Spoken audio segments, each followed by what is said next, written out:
بسم اللہ الرحمن الرحیم۔ السلام علیکم ناظرین اکرام۔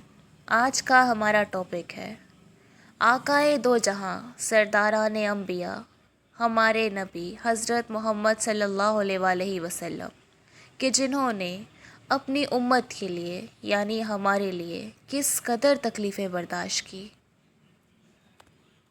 کیا ہم نے کبھی سوچا ہے جس نبی نے ہمیں ہنسنا سکھایا، جس نبی نے ہماری روح کو سکون دیا، ان پر دن بھر کیا گزرتی تھی؟ آج کی ویڈیو میں ہم بات کریں گے ان کی تکلیفوں کی جو امت کے لیے نبی پاک صلی اللہ علیہ وآلہ وسلم نے برداشت کی۔ ان کا جسم مبارک لہو لہان کیا گیا، تشدد کی انتہا کی گئی، گردن مبارک کو گھونٹ دیا گیا، ان کے جسم مبارک پر اونٹ کی اوجڑی ڈالی گئی، ان کے گھر کے باہر نجاست ڈالی گئی، کفار کا دن بھر ستاتے رہنا اور بیٹیوں کو طلاق، اور پھر بھی ان کی زبان پر تھا اللہ ان کو ہدایت دے، یہ نہیں جانتے۔ یہ صرف تاریخ نہیں ہے، یہ میرے اور آپ کے نبی صلی اللہ علیہ وآلہ وسلم کی زندگی ہے۔ نبی کریم صلی اللہ علیہ وآلہ وسلم کو اپنی امت سے کس قدر شدید تعلق تھا، اس کا اندازہ نبی کریم صلی اللہ علیہ وآلہ وسلم کی امت کے ساتھ کی گئی وفا، امت کی خاطر برداشت کیے گئے مصائب، تکالیف اور امت کی خاطر دی گئی قربانیوں سے بھی ہوتا ہے۔ ان وفا بھرے واقعات اور حالات میں سے میں کچھ حالات و واقعات آپ کے سامنے پیش کرتی ہوں، اور پھر آپ سوچئے کہ ہم اپنے باوفا نبی کے حقوق کی ادائیگی میں کس درجے پر کھڑے ہیں۔ نبی رحمت صلی اللہ علیہ وآلہ وسلم نے فرمایا لَقَدْ أُوذِيتُ فِي اللَّهِ وَمَا يُؤْذَى أَحَدٌ۔ ترجمہ، اللہ کی راہ میں جتنا مجھے ستایا گیا کسی اور کو نہیں ستایا گیا۔ احادیث مبارکہ میں ایسے بہت سے واقعات ملتے ہیں جن میں کفار کی طرف سے پیش آنے والی مشکلات اور مصائب کا ذکر آتا ہے۔ یہ لوگ آپ کی راہ میں کانٹے بچھاتے، نماز پڑھتے وقت ہنسی اڑاتے، دروازے پر گندگی ڈالتے، حالت نماز میں بدن مبارک پر غلاظت ڈال دیتے، گلے میں چادر ڈال کر دبا دیتے، شریر لڑکے پیچھے لگا دیتے، معاذ اللہ قرآن کی نقل اتارتے، اللہ کا مذاق اڑاتے، غرض جسمانی، روحانی اور زبانی ہر طرح کی تکلیف پہنچاتے، لیکن نبی رحمت صلی اللہ علیہ وآلہ وسلم کے پائے استقلال میں فرق نہ آتا، اور آپ اللہ کے بندوں تک اللہ کا پیغام پہنچانے میں کوئی دقیقہ نہ چھوڑتے۔ ان وفاؤں بھرے واقعات میں سے چند واقعات ملاحظہ کیجیے اور پھر باوفا ہستی سے وفا کا عزم کیجیے۔ سب سے پہلے میں بات کرتی ہوں جسم مبارک کا لہو لہان ہو جانا۔ حضرت طارق المحاربی رضی اللہ تعالی عنہ سے مروی ہے کہ میں نے رسول اللہ صلی اللہ علیہ وآلہ وسلم کو ذی المجاز کے بازار میں دیکھا کہ آپ یہ فرماتے جا رہے تھے کہ اے لوگو، لا الہ الا اللہ کہو فلاح پاؤ گے، اور ایک شخص آپ کے پیچھے پیچھے پتھر مارتا جاتا تھا جس سے آپ کا جسم مبارک خون آلودہ ہو گیا، اور وہ شخص ساتھ ساتھ کہتا جاتا تھا یا ایھا الناس لا تطیعوہ فانہ کذاب، اے لوگو اس کی بات نہ سننا، یہ جھوٹا ہے۔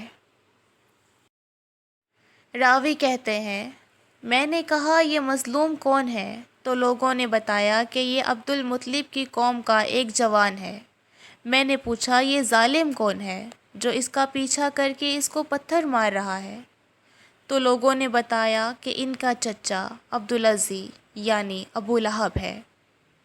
غیروں کی بنسبت اپنوں کی طرف سے ملنے والی ایذاؤں پر زیادہ دکھ ہوتا ہے۔ اپنوں کے نشتر قلب و جسم دونوں کو چھنی کر دیتے ہیں۔ نبی رحمت صلی اللہ علیہ وآلہ وسلم کی وفاؤں پر میں قربان کہ امت کی خاطر غیروں کے ساتھ ساتھ آپ صلی اللہ علیہ وآلہ وسلم نے اپنوں کے بھی ظلم و ستم برداشت کیے ہیں۔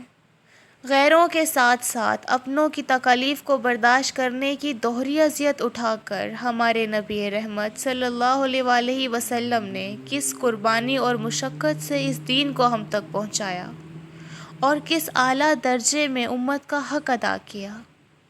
چلیے آپ بتائیے، میں آپ سے پوچھتی ہوں، کیا ان وفاؤں کے بدل بے وفائی ہے؟ کیا ان قربانیوں کا صلہ دین سے بے رخی ہے؟ رحمت دو عالم صلی اللہ علیہ وآلہ وسلم نے تو ہماری خاطر اپنے خاندان کو چھوڑ دیا۔ ہم اپنا احتساب کریں کہ ہم نے ان کے لیے کیا کیا۔ میں آپ کے سامنے ایک دوسرا واقعہ پیش کرتی ہوں۔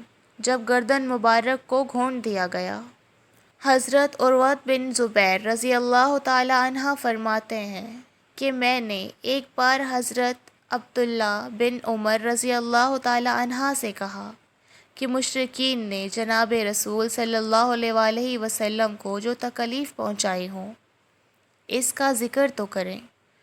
تو حضرت عبداللہ بن عمر رضی اللہ تعالی عنہ نے فرمایا کہ ایک روز رسول اللہ صلی اللہ علیہ وآلہ وسلم حتیم میں نماز ادا فرما رہے تھے کہ عقبہ بن ابی معیط نے آپ کی گردن میں کپڑا ڈال کر اس قدر زور سے کھینچا کہ گلا گھٹنے لگا۔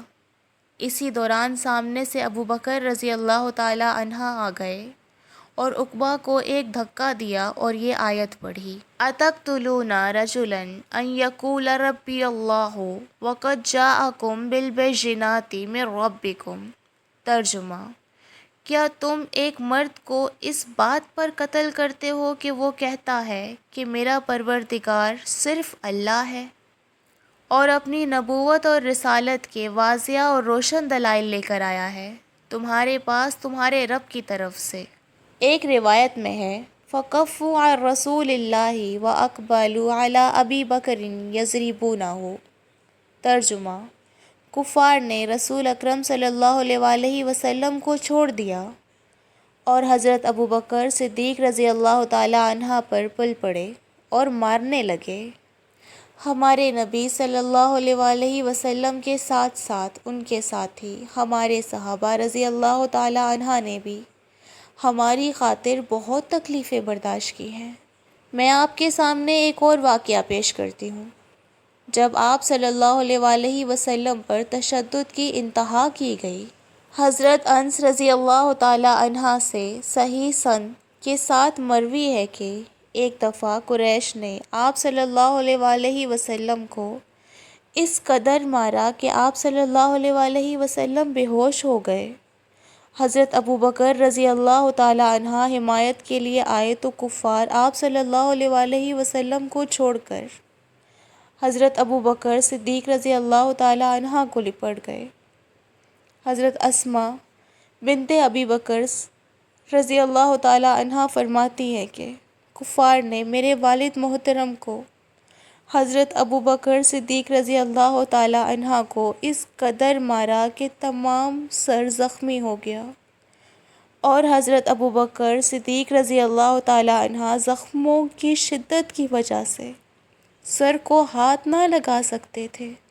آغاز اسلام میں رحمت دو عالم کو تو ستایا ہی جاتا تھا اور آپ صلی اللہ علیہ وآلہ وسلم پر ظلم و ستم تو کیا ہی جاتا تھا، لیکن جو آپ صلی اللہ علیہ وآلہ وسلم کی دعوت حق پر لبیک کہہ دیتے تھے انہیں بھی طرح طرح کے مظالم کا سامنا کرنا پڑتا تھا۔ بالخصوص جو حضرات قبول اسلام کے بعد نصرت دین میں آپ صلی اللہ علیہ وآلہ وسلم کا ساتھ دیتے، آپ کے حق میں کھڑے ہوتے، انہیں زیادہ ستایا جاتا تھا۔ لیکن جیسے آپ صلی اللہ علیہ وآلہ وسلم نے امت کی خاطر سب مظالم برداشت کیے، ایسے ہی آپ صلی اللہ علیہ وآلہ وسلم کے جانثاروں نے بھی بے مثال وفائیں پیش کی ہیں۔ اللہ تعالیٰ ان وفاؤں کے بدلے میں ہمیں بھی وفا کرنے اور حق کی غلامی ادا کرنے کی توفیق عطا فرمائے، آمین۔ ناظرین، اب سنیے، جب کمر مبارک پر اونٹ کی اوجڑی ڈالی گئی۔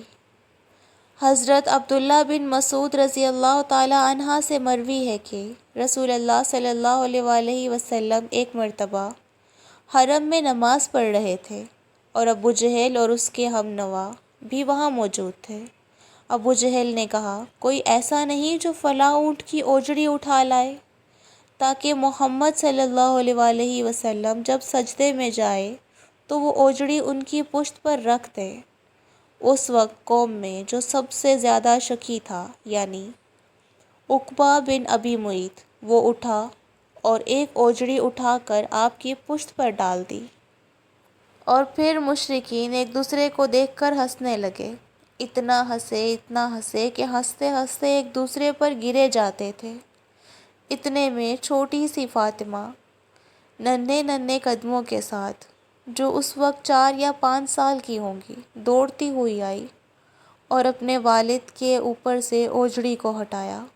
روایت میں ہے کہ حضرت فاطمہ الزہرا نے روتے ہوئے اس اوجڑی کو ہٹایا اور کفار کو بددعائیں دیں۔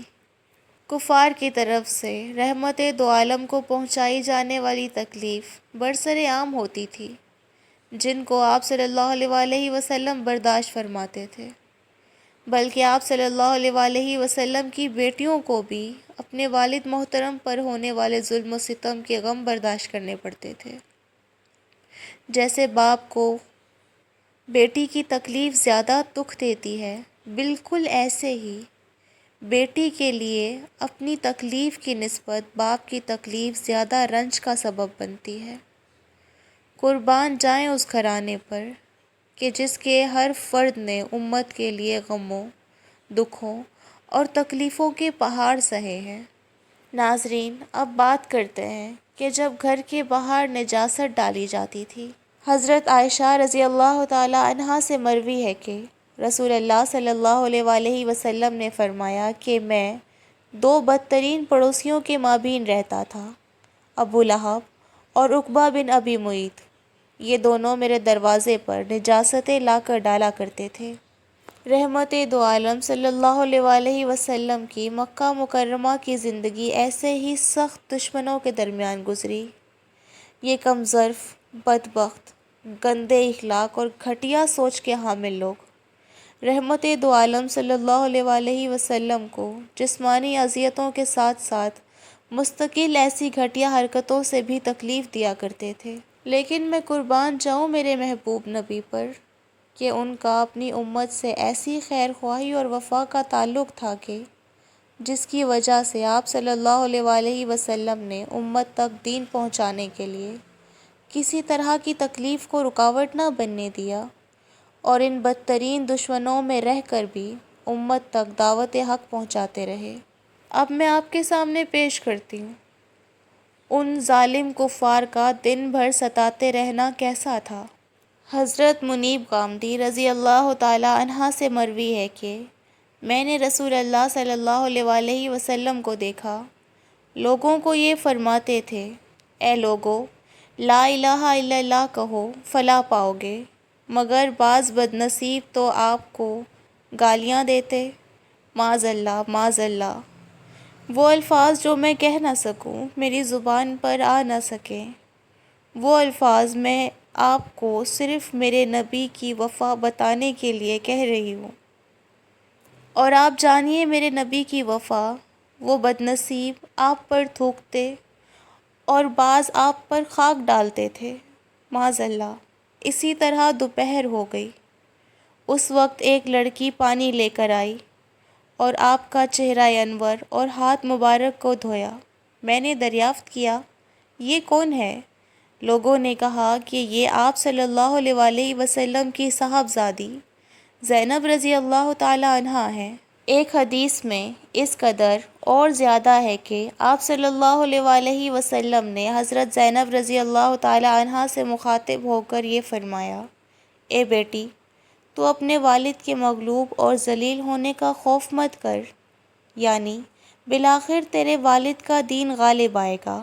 ناظرین، اب میں اپنے آخری ٹاپک پر بات کرتی ہوں۔ جب میرے محبوب نبی کی بیٹیوں کو طلاق ہوئی، جب آپ صلی اللہ علیہ وآلہ وسلم نے کوہ صفا پر چڑھ کر اپنے اقرباء و اعزاء کو دعوت اسلام دی، تو ابو لہب نے آپ صلی اللہ علیہ وآلہ وسلم کی شان میں سخت الفاظ کہے اور سورہ تبت تب ہی نازل ہوئی۔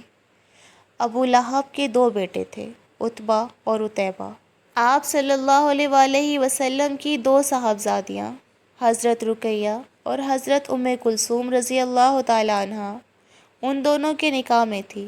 اس وقت اختلاف دین کے ہوتے ہوئے نکاح درست تھا۔ ابو لہب نے بیٹوں کو کہا، اگر تم ان کی بیٹیوں کو طلاق نہ دو گے تو میں تم سے تعلق نہ رکھوں گا۔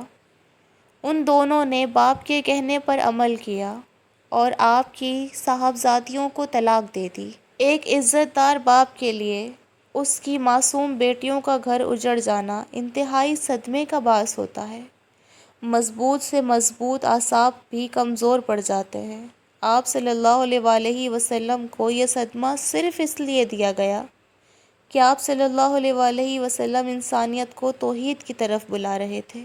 بھٹکتی انسانیت کو ہلاکت سے بچانے کے لیے آپ نے اپنی بیٹیوں کی، اپنی اور اپنی ازواج مطہرہ کی ذہنی اذیت گوارا کر لی۔